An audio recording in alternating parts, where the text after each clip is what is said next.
बहुत ही सौभाग्य का समय है कि उस महाप्रभु की असीम दया दृष्टि से हम सभी लोगों को ये सत्संग का परम पावन अवसर मिला है। ये परमात्मा की बहुत बड़ी कृपा कहलाती है और बहुत बड़ी दया कहलाती है। जिन जीवों को सत्संग प्राप्त हो जाता है वे अति भाग्यशाली कहलाते हैं, क्योंकि इस संसार में जब हम आते हैं तो हमारे बहुत बड़े भाग्य होते हैं। 84 लाख योनियों में भटकते भटकते कभी प्रभु विशेष कृपा करते हैं जब हमें मनुष्य का चोला प्रदान करते हैं। कि कबहुक करी करुणा नर देहि और दे तईस बिन हेतु स्नेही। कभी करुणा करके वो करुणा निधान परमात्मा हमें मनुष्य का चोला प्रदान करते हैं। तो इसलिए महापुरुष कहते हैं बड़े भाग्य मानुष कर पावा। लेकिन इस जब दुनिया में हम आते हैं तो इस दुनिया में दुनिया का जो असर है, जैसी दुनिया है उसका असर जीव पर पड़ता है। इस संसार में माया का जाल फैला हुआ है। क्या फैला है? माया का। रामचरितमानस तुलसीदास ने लिखा कि व्यापी रहो संसार महु माया कटक प्रचंड सेनापति कामादि भट दंभ द्वेष पाखंड। कहते हैं कि संसार में माया की सेना फैली हुई। क्या फैली है?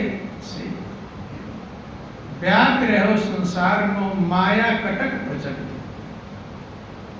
कटक कहते हैं सेना को, प्रचंड माने बहुत बलवान। माया की सेना बहुत बलवान है। उस सेना में सेनापति कौन है? सेनापति कामादि भट दंभ द्वेष पाखंड। काम आदि सेनापति है। एक एक सेनापति में, सेनापति के अंडर में बहुत सारे सैनिक होते हैं। काम क्रोध लोभ मोह अहंकार ये सब क्या है? सेनापति। और दंभ द्वेष पाखंड ये भट हैं, वीर हैं। और यही जो सेना है यही जीव को धराशायी कर देती है। जहां जाना रहता है वहां जाने नहीं देती। जो माया की सेना फैली हुई है, यही कारण है।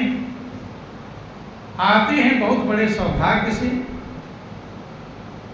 लेकिन इस संसार में जिस सौभाग्य को लेकर आते हैं वो सौभाग्य प्राप्त नहीं कर पाते हैं। माया के जाल में फंस जाते हैं, माया के कब्जे में आ जाते हैं। और प्रारंभ से ही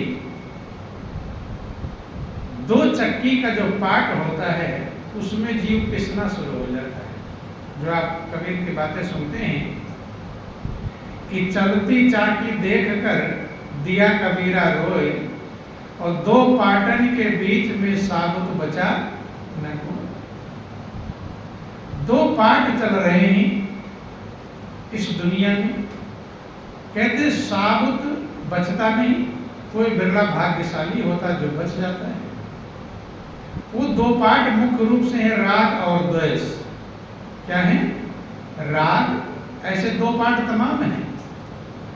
हानि है, लाभ है, पाप है, पुण्य है, अच्छा है, बुरा है, अंधकार है, प्रकाश है, ज्ञान है, अज्ञान है, नीच है, ऊंच है। लेकिन उसका मेन कारण है राग और द्वेष। ये दो मेन पार्ट हैं। राग किससे होता है? जिसको मनुष्य अपना समझता है। क्या समझता है? अपना। उससे राग होता है, लगाव होता है। और जिसको गैर समझता है उससे द्वेष करता है। तो ये दो चक्की है, राग और द्वेष की। और सभी के अंदर भी जो अपना पराया का भेद है, महापुरुष इसी को माया कहते हैं। क्या कहते हैं? इसी को माया, यही सेना है। दुनिया में यदि लोग माया को समझ नहीं पाते, एक दूसरे को कहते रहते हो तो माया के जाल में फंसा हुआ है। कहते भी नहीं कहते, वो तो ज्यादा माया में ही फंसा हुआ है। लेकिन अपने को कोई नहीं कहता कि मैं माया के जाल में फंसा हुआ हूँ, कोई कहता है? लेकिन ध्यान दें, तो दूसरा माया में फंसा हुआ तो दिखाई पड़ता है, लेकिन मैं फंसा हुए दिखाई नहीं पड़ता। जब दिखाई ही नहीं पड़ता तो निकलने का उपाय क्यों ढूंढेगा? और उसी जाल में उलझा रहता है। शुरू में ही छोटा सा बच्चा होता है, वहां मेरा तेरा सिखाया जाता है कि ये तेरे हैं, ये मेरे हैं, ये पड़ोसी है, ये है, वो है। कौन सिखाता है? माता पिता वहीं से सिखाते हैं। और जब वहीं से सिखाते हैं तो कोरा कागज है। क्या है बच्चा? कोरा कागज, कुछ लिखा नहीं। पहले जो लिख उठता है वो जल्दी मिटता नहीं। रामायण में लिखा गया कि माता पिता बच्चों को यही शिक्षा देते हैं कि मात पिता बालकन बुलावे और उदर भरे सोई जतन सिखावे। कैसे इसका पेट भरेगा, यही जतन पीछे पड़ जाते हैं। सिखाते रहते हैं कैसे तेरी जिंदगी का बसर होगा। कोई काम नहीं किया, लड़की होगी, उसे पहले ही कहना शुरू कर देंगे तुझे, उसे पता नहीं तुझे पराये घर जाना है, लेकिन लोग कहना चालू कर दे रहे तुझे तो पराये घर जाना है, तुझे तो पराये। कोई कहेगा तू पराई है, और वो छोटी सी बच्ची वो समझती नहीं पराई में क्या हो, नहीं समझ में। पराये घर के जाने में उसे समझ में आता। तो जो शुरू में सिखा दिया जाता है, ये माया की सेना फैली हुई है, वही सिखाती रहती है। क्या करती रहती है? और जीवन भर मनुष्य इसी राग द्वेष के चक्की में पिसता रहता है, जिससे उसका लगाव रहता है, जिसको अपना समझता है, उसके मोह में ग्रस्त हो जाता है। उससे उसको जरा सा कष्ट हुआ बेचैन हो जाता है, दुखी हो जाता है। उसको सुख सुविधा मिले इसके लिए वो पूरा अच्छे बुरे कर्म करता है, न जाने झूठ बोलता, छल कपट क्या क्या करता रहता है। किसके लिए? जिसको अपना समझता है। और जिसको पराया समझता है उसका कितना नुकसान हो जाए उसकी कभी परवाह नहीं। अपनी को सुविधा के लिए दूसरे का कितना बड़ा नुकसान। ये राग द्वेष जीव के अंदर बैठ जाता है और ना जानी कितनी कर्म भोगने के लिए वो तैयार कर लेता है। वो जन्म जन्मांतर भोगता रहता है अपने कर्म। चूंकि कर्म की गति बहुत गूढ़ है, बहुत गहरी है, ये जीव समझ पाता नहीं। एक विचार ही एक कर्म तैयार कर देता है। जो आपके अंदर एक विचार आता है वो क्या करता है? एक कर्म तैयार कर देता है। और सोच लो कितने विचार आते हैं।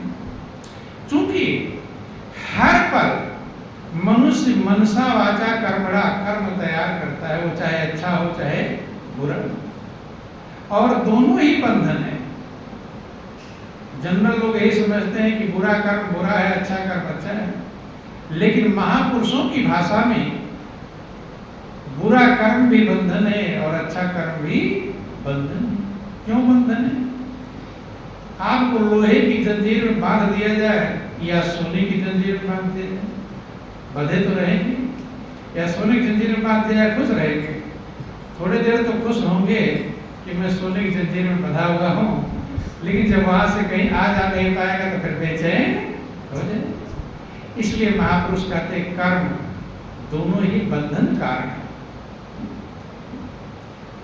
और निरंतर कर्म करता रहता है, एक विचार एक तक कर्म तैयार करता। आप लोग जड़ भरत की कहानी सुनते हैं कि उनके मृत्यु के समय एक विचार आ गया कि मैं जो इस हिरण के बच्चे को मैंने पाल लिया है, कि मेरा वृक्ष होना है, अब तक तो मैं इसकी देखभाल कर रहा था, अब मैं जा रहा हूं तो फिर इसका क्या होगा।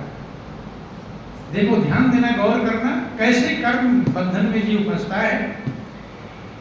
जिस व्यक्ति ने राज्यपाट को छोड़ करके, सारे सुख सुविधाओं को छोड़ करके जंगल में आ गया हो भजन करने के लिए, सारे मोह ममता को छोड़ दिया है, मान बड़पन को छोड़ दिया है, सब कुछ को छोड़ दिया है, लेकिन उसका राग हो गया किससे? हिरण के बच्चे से। कहानी आप लोग सुनते रहते हैं, हिरण का बच्चा मिल गया उन्हें जंगल में, माँ उसकी मृत्यु हो गई, उस बच्चे को लाकर पाल लिया। अब उसमें राग हो गया। क्या हो गया? राग। और राग ने ऐसा काम किया कि मृत्यु के समय उनका मन यही लगा रहा गया कि मैं तो जा रहा हूं, लेकिन इसका क्या होगा, मेरे वृक्ष होने का। और महापुरुष कहते हैं अंतमता सोगता। हिरण में मन लगा रह गया, इसलिए अगला जन्म उन्हें हिरण का मिल गया। किसका मिल गया? कि एक मोह के कारण भरत धरी दोते। ये उदाहरण है, एक विचार कैसे कर्म तैयार करता है। तो अपना हिसाब लगाना चाहिए कि मेरे कितने विचार हैं, मेरा कितना राग है, मेरा कितना द्वेष है, और मेरा क्या होगा। नहीं समझ में कितना, वो तो राग द्वेष छोड़ चुके थे, जो अपने परिवार पुत्र पेट सबको छोड़ चुके थे, सिर्फ एक हिरण के बच्चे को अपना समझ लिया। तो इसलिए कर्म के पे कर्म तैयार होता रहता है, और उन बंधनों से जीव छूट नहीं पाता। रामायण में लिखा गया, जो जीव सुख की राशि था, किसकी राशि था? सुख की राशि। ईश्वर अंश जीव अविनाशी, और चेतन अमल सहज सुख राशि। जीव ईश्वर का अंश है, अविनाशी है, कभी नाश ना होने वाला, सुख की राशि है। जो सुख की राशि ढेर था, भंडार था, वही माया के बस में हो। सो माया बस भयो गोसाई, और बंध्यो कीर मरकट की नाई। वही जीव माया के बस में हो। कौन? जो सुख की राशि। जैसे आप बहुत समझदार हैं, होशियार हैं, बुद्धिमान हैं, सारे गुण आपके अंदर हैं, लेकिन आप आतंकवादियों के बस में हो जाओ, कब्जा कर ले, पकड़ कर ले जाए जंगल में, अब तुम्हारा कुछ बस नहीं चल रहा है। तो होशियार तो थे, बुद्धिमान थे, चालाक थे, लेकिन अब वहां खुश रहेंगे कि बेचैन? क्या रहेंगे? कितने भी होशियार होंगे, लेकिन वहां बेचैन ही रहेंगे। क्यों? पराधीन सुख सपने होते हैं। तो जो जीव सुख की राशि था, वो हो गया पराधीन। किसके पराधीन हो गया? सो माया बस भयो गोसाई, और बध्यो कीर मरकट की। कैसे बध गया? कीर कहते हैं तोते को, और मरकट कहते हैं बंदर। जंगल में पहले तोते को फंसाने वाले लोग एक यंत्र बनाते, चरखी बना, उसको ललनी कहते थे। तो वो चरखी ऐसी होती थी, खाने का कोई सामान लगा दिया, और जैसे तोता उस पर बैठा तो फट चरखी घूम जाती थी, और घूम गई, तोता नीचे लटक गया। लटक गया, मैं गिरूं ना इसलिए पकड़ रखा है, लेकिन समझ में क्या है कि मुझे पकड़ा गया, मैं पकड़ा गया, और वहीं लटका रहता था। फंदक आकर तोते को अपने झोली में ले जाकर बेचता लगा। कबीर कहते, कहीं कबीर ललनी के सोना तो ही कमर पकड़ो। ऐ ललनी के सोना, तुझे किसने पकड़ रखा, लेकिन तू सिर्फ समझ लिया कि मैं पकड़ा गया। भ्रम, अज्ञानता, इसी को माया कहते हैं। माँ का मतलब नहीं, या का मतलब जो है नहीं लेकिन काम होने वाला करे, उसे कहते हैं माया। जिसको मनुष्य अपना पराया समझता है, जिसको अपना समझता है, ना वो अपना है, और जिसको पराया समझता है, ना वो पराया। बंधु, दो फार्मूला है, या तो सबको अपना मानो या तो सबको सपना मानो, लेकिन ऐसा होता नहीं। और कुछ को अपना कुछ को पराया, बस ये भेद है, ध्यान देना, है कुछ नहीं। बंधु, जब आपका ये शरीर जो 5 तत्वों से मिलकर बना है, ये आपका अपना है? ये भी आपका अपना नहीं, ना ये आपके कब्जे में है। कब्जे में है? यदि मनुष्य सबको जिसको जिसको अपना सोचता है तो सोचता वो मेरे कब्जे में रहे। कब्जे में चाहते ही नहीं चाहते। औरों पर कब्जा को कौन कहे, तो अपने शरीर पर भी कब्जा नहीं है। आपकी अंगुली है, अब आप सोचो कि लगातार मैं सीधा रखूंगा, रख लेंगे? कब्जे में है? लगातार खड़े रहूंगा, खड़े रह पाएंगे? लगातार बैठा रहूंगा, लगातार सोऊंगा, कुछ भी। ये जब आपका शरीर कब्जे में नहीं है तो जितने रिश्ते नाते हैं ये किसके हैं? इस शरीर के ही रिश्ते नाते हैं। आत्मा तो निर्लय पर डाला है। सारा रिश्ता कब शुरू हुआ? जब आप इस शरीर को लेकर आए, तभी माँ माँ कहलाए, पिता पिता, भाई बंधु कुटुंब परिवार रिश्तेदार। तो रिश्ते नाते किसके हैं? शरीर के हैं। और जब यही अपना नहीं है तो इसका रिश्ता नाता अपना है, यही अज्ञानता है। उसको हम अपना कहते हैं और किसी को पराया कहते हैं।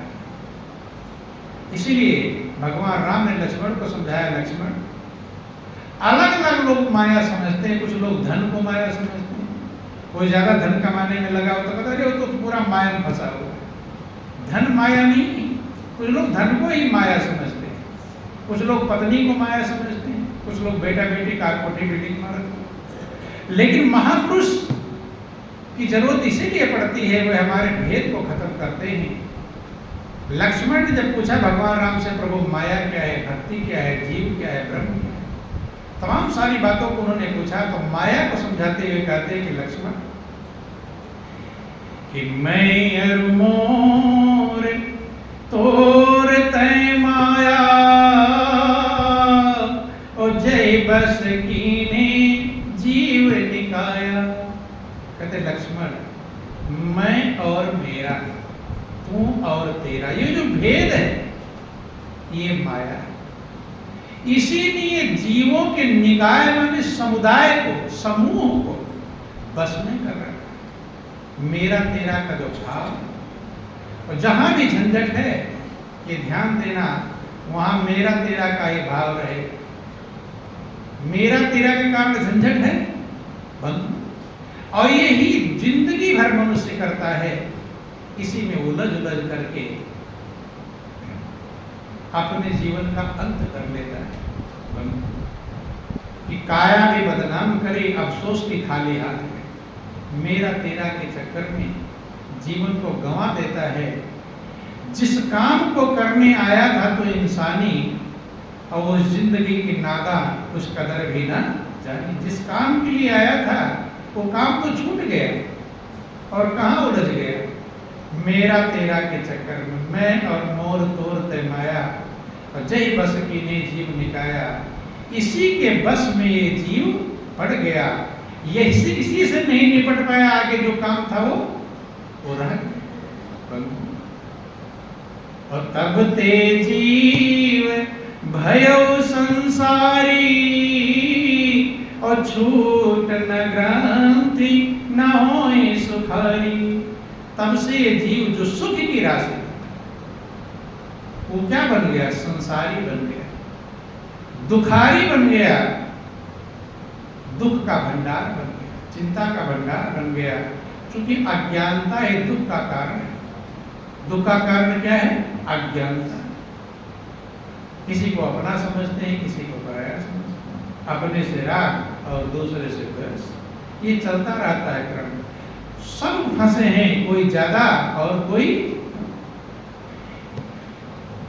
आगे रामचरितमानस तुलसीदास समझाते हैं कि इसको छूटने के लिए वेद पुराण तमाम उपाय बतलाते हैं, लेकिन उससे छूटता नहीं और उलझ जाता है। क्या होता है कि वेद पुराण बहु कहो उपाई और छूटन अधिक अधिक अरुझाई। उपाय तमाम कहें, जब तक व्रत उपवास तीर्थ व्रत तमाम सारी व्यवस्थाएं बताई गई, लेकिन उससे जीव छूटता नहीं और उलझ जाता है, संशय में पड़ जाता है, भ्रम में पड़ जाता है कि ये करो कि ये करो ये करो, उलझ जाता है। इसलिए महापुरुषों ने एक रास्ता समझाया। वो रास्ता कौन सा है? वो रास्ता है संत के संग का। किसका रास्ता है? संत के संग। चूंकि जैसा हम संग करेंगे हमारा वैसा ढंग बन जाए। मनुष्य एक सामाजिक प्राणी है। जैसा समाज में लोगों के साथ आप रहते हैं उसका असर आपके ऊपर पड़ता है। आज जब हम पैदा होते हैं तो पहले लोग बालकों को गुरुकुल में भेजते थे। कहाँ भेजते थे? गुरुकुल। तो गुरुकुल में जीना सिखाया जाता था, कैसे जिंदगी जीना चाहिए, क्या सत्य है क्या असत्य है। वहाँ पढ़ाई लिखाई भी, शिक्षा दीक्षा भी, ज्ञान विवेक भी, ध्यान भजन सब सिखाया जाता था।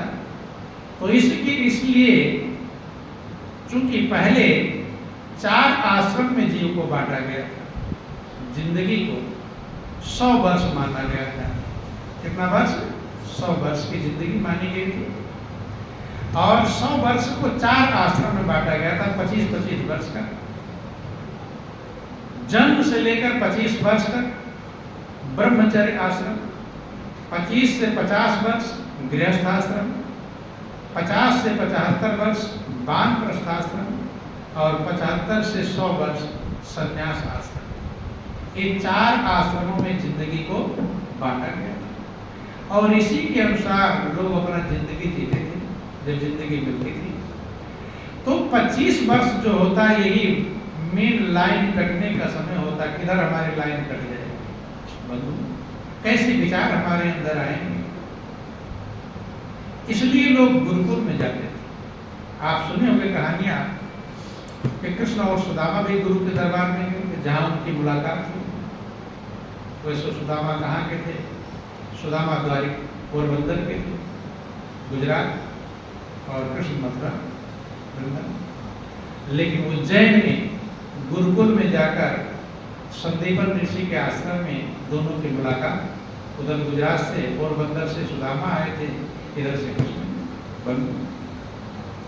तो जो गुरुकुल की व्यवस्था थी वो 25 वर्ष ट्रेनिंग का समय था, जिंदगी की जीने की कला, कैसे जिंदगी जीना चाहिए।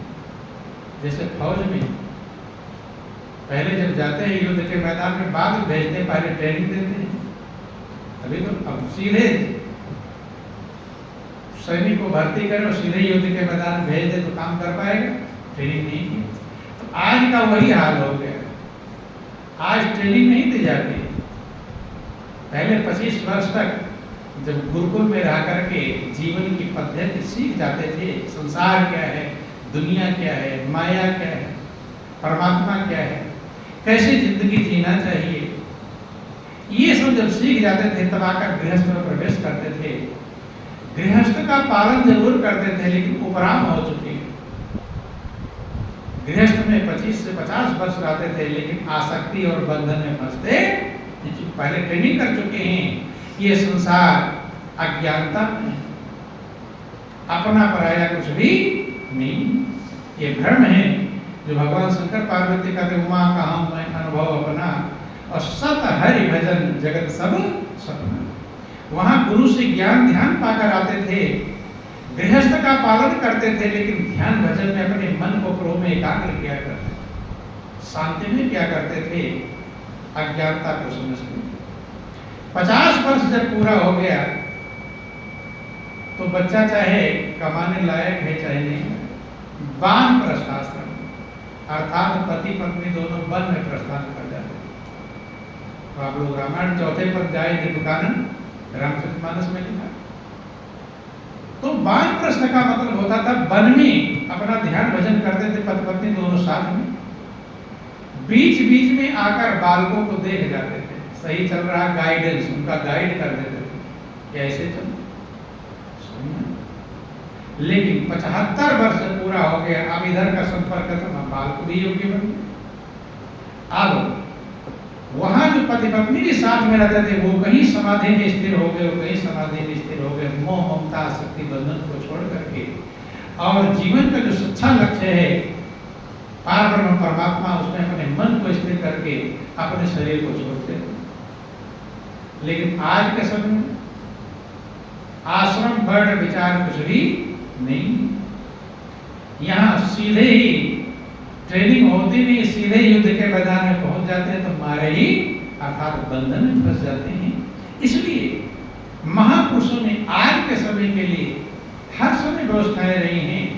महापुरुष कहते हैं कबीरा संगत साधु की बेग करी जे जाए, दुर्मत दूर गंवाए सी देसी सुमत जाए।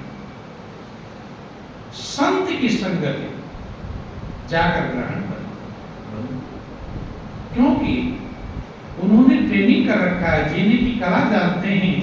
जब उनका हम संग करेंगे तो संगति ही गुण उपजे और संगति ही गुण जाय, और बास फांस और मीसरी एक भाव विकार। संगत से गुण उत्पन्न होता है और संगत से गुण चला देता है। जैसी संगति करोगे कि जिन जैसी संगति करी तिन तैसो फल लीन, और कदली सीप भुजंग मुख स्वाति एक गुणती। जैसा जो संगति करता, आज जो आप ढंग जानते होंगे, कैसे जाने हैं? किसी न किसी की संगत में ही जाने। इसलिए महापुरुषों ने सत्संग पर जोर दिया। किस पर जोर दिया? सत्संग पर। जब आप सत्संग में पहुंचते हैं तो आपको सत्य की तरफ रास्ता साफ दिखाई पड़ता है कि मुझे कहाँ जाना चाहिए। क्योंकि सत्संग हमारे मन के मैल को साफ करता है। क्या करता है? मन के मैल को साफ करता है, धुलता है। जब वो साफ होता है, बोलो वृंदावन बिहारी लाल की। जब वो साफ होता है तो जैसे आपने देखा होगा गाड़ी का ड्राइवर बस में बैठकर जाते रहते हैं। जब रात होती है, रात में भी वो ड्राइवर गाड़ी खड़ी करके और शीशे को साफ करता है। क्यों साफ करता है? साफ नहीं दिखाई पड़ रहा है, टकरा जाएगा, कुछ हो जाएगा। ऐसे ही सत्संग से मनुष्य के मन के पर्दे की सफाई होती है, साफ होता है। वो समझ पाता है मैं क्या हूँ, कहाँ से आया हूँ, क्या करने के लिए आया हूँ, और मेरी मंजिल कहाँ जाना है। क्या सही मंजिल पर चल रहा हूँ या कहीं भटक गया। जैसे आप रास्ते में कहीं भटक जाते हैं, बोर्ड मिल जाता है तो बोर्ड पे पढ़ लेते हैं ये रास्ता तो वहां जा रहा है, भटक गया, फिर लौट कर जाते हैं। ऐसे जब सत्संग मिलता है और गौर करता है तो जो उल्टा जा रहा था वो भी सीधी दिशा में चला जाता है। इसीलिए सत्संग की महिमा और संत की महिमा गाते गाते शास्त्र वेद पुराण थक गए लेकिन गा पाए नहीं। रामायण में लिखा गया कि विधि हरिहर कवि को विद्वानी, और कहत साधु महिमा सकुचानी। विधि कहते हैं ब्रह्मा को, हरि कहते हैं विष्णु को, हर कहते हैं शंकर, कवि कहते जो कविता लिखते हैं, कोविद कहते विद्वान, वाणी कहते सरस्वती। विधि हरिहर कवि कोविद वाणी, और कहत साधु महिमा सकुचानी। संत कहां से कहां पहुंचा देंगे कि बहता था बह जाता था लोक वेद के साथ, और पैड़े में सतगुर मिला दीपक दीना। दीपक दीना हाथ कर दीनी वस्तु लखाए, और कोटि जन्म का पंथ था पल में पहुंचा जा। इसीलिए महापुरुषों ने, इसीलिए भगवान राम ने सभी को 9 प्रकार की भक्ति समझाई। कितने प्रकार की? 9 प्रकार की भक्ति समझाई। उसमें 7वीं भक्ति कहते हैं, सातम सम मोहि मैं जग देखा, ओ मोते अधिक संत कर लेखा। कहते कि हे सबरी, 9धा भक्त कहो तो ही पाई, सावधान सुधर्म पाई। 9 प्रकार की भक्ति, जो भक्ति सुखों की खान है, उस भक्ति को भगवान राम ने सबरी को समझाया। प्रथम भगत संतन कर संगा, सबसे पहली भक्ति कहते हैं संत का संग। 7वीं भक्ति कहते सातम सम मोहिमे जग देखा, और मोते अधिक संत करी ले। मुझसे युक्त सारे संसार को देखे, सब में मैं। ये सब महापुरुषों ने समझाया। अगर आप सब में परमात्मा को समझ जाए, तो ये राग द्वेष की जो भावनाएं हैं, कि अगर खत्म नहीं होगी तो हल्की तो अवश्य ही पड़ जाए। भगवान कृष्ण भी एक गीता में कहा, ब्राह्मण सैया गैया स्वान में देखे मेरा रूप। ब्राह्मण में, गाय में, कुत्ते में, चांडाल में, सब में मैं ही हूं। ये तुलसीदास ने कहा, श्री राम मैं सब जग जानी, और करो प्रणाम जोरि जुग पानी। लेकिन सब में जानने से पहले अपने में जानना आवश्यक। ध्यान दें, जो लोग सब में प्रभु को जाने, उन्होंने सबसे पहले अपने में जाना है। किसमें जाना है? अपने में जो जान गया वो सब में जान जाएगा, और जो अपने में नहीं जान पाया वो सब में जान नहीं पाएगा। अनुभव तो आपको अपने अंदर में ही करना पड़ेगा। जैसे चाय आ गई, अब सबको चाय बट गई, तो आप अपनी चाय जब तक नहीं पिएंगे तब तक जान जाएंगे क्या कि सबके चाय में चीनी नहीं है? जान पाएंगे?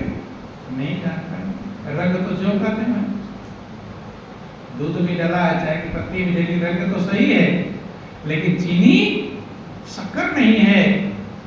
उसको जानने के लिए पहले अपनी चाय को पीना पड़ेगा। और जब आप अपनी चाय पी लिया, पता लग गया कि इसमें शक्कर नहीं है, चीनी नहीं डली हुई है, तो आप जान जाएंगे कि सबके चाय में चीनी नहीं है। जान जाएंगे नहीं? या सबका टेस्ट करना पड़ेगा? सबके चाय को टेस्ट कर, सबका चाय टेस्ट करें, सबका जूठा हो जाए। सबकी चाय को टेस्ट करने की जरूरत नहीं, अपने चाय को टेस्ट कर लिया तो सबका चाय का टेस्ट हो गया। ऐसे ही जब कहते श्री राम में सब जग जानी, तो सबके अंदर कहां तक जाकर जानते? कितने लोग हैं, कितने जीव हैं, सबके अंदर जाकर टेस्ट कर पाते हैं? नहीं कर पाते। इसलिए अपने अंदर जब प्रभु का अनुभव कर लिया कि वो परमात्मा मेरे अंदर है, तो जैसे चाय का अनुभव हो जाता है कि मेरे चाय में चीनी नहीं है, ऐसे दूसरे में भी नहीं होगी। जब आप अपने अंदर में उस परमात्मा का अनुभव कर लेते हैं, तब सबके अंदर समझ जाते हैं कि वही प्रभु सब में समाया, और जो सब में है, और उसी प्रभु से हम प्रेम करते हैं। अगर किसी से द्वेष करेंगे तो द्वेष किससे होगा? प्रभु से ही होगा। तो इधर तो कर रहे हैं भगवान की पूजा, और जिसके अंदर भगवान बैठा है उससे कर रहे हैं ईर्षा द्वेष, तो ये काम चलेगा? ये होने वाला। महापुरुष कहते हैं कि अपने हाथों मूर्त गढ़ते भगवान उसे बताते, और जिस काया में प्रभु खुद बैठे उसका गला दबाते। समझ लो 2 दिन की उम्रियां भक्तों बच के रही, दुनिया माया की नगरिया, जिसमें सही परमात्मा जिसने समझ लिया उसके अंदर दया भाव आया। क्या? करुणा आया, दया आया। जो अपने ऊपर दया कर लिया तब वो दूसरे पर दया करना सीख रहा है। जिसने अपनी आत्मा पर ही दया नहीं किया वो दूसरे पर दया कर पाएगा। बहुत लोग कहते हैं हम तो लोगों की भलाई करते हैं। क्या करते हैं? भलाई। बल्कि वो भलाई भी दिखाने के लिए करते हैं। लोग वाहवाही करें, एडवर्टाइजमेंट हो, उसी लिए। वो भलाई किसकी है? लोगों की अपनी है। मेरा नाम हो, लोग मुझे जाने के बहुत बड़ा दानी है, बहुत बड़ा भंडारा कर रहा है, बहुत बड़ा। हाँ, जो जरूरत वाला होगा रिक्शे पर बैठ कर जाएंगे, उसको 2 रुपए के लिए लड़ाई झगड़ा चालू कर देंगे, नहीं करेंगे। और वहाँ दिखा रहे हैं मैं बहुत बड़ा दानी हूँ। वो रिक्शे वाला चला कर लाया, मेहनत करके लाया, वो 2 रुपया उसको देने में झंझट है। और उधर नाम जहाँ करना है वहाँ लाखों का दान कर रहे हैं। इधर एक के दिल को दुखा रहे हैं और उधर बंद। और भंडारा भी जब करते हैं, ध्यान देना, जो भंडारे की व्यवस्थाएं हैं वो मजबूर और असहाय लोगों के लिए भंडारे की व्यवस्था है, ठीक है। लेकिन जब स्टैंडर्ड में भंडारा करता अपने हित मित्र समाज परिवार, उसमें अगर कोई कभी कभी आपने भंडारों में देखा वो ऐसा दिखाई पड़ जाए तो सोचते हैं लोग इधर ना आवे, उधर कहते बाहर ही वहीं बैठ जाओ, वहीं खाना खिला। और बहुत करते जब उसी के लिए भंडारा था, दीन है हीन है। हम दीन दुखी निबलों पे कलों के सेवक बन संताप हरे। जो दीन दुखी उन्हीं के लिए भंडारे की व्यवस्था की गई थी। लेकिन जिनको खिलाते हैं वो लोग बाद में कहते सब्जी नहीं सही थी तो ये नहीं सही था, कहते हैं कि नहीं? गौर करने। इसलिए महापुरुष कहते हैं कि जिसने अपने ऊपर दया कर लिया, अपनी आत्मा पर दया कर लिया, वही दूसरे पर दया कर पाता है और वही महान कहलाता है। छोटा सा प्रसंग आता है। बोलिए प्रेम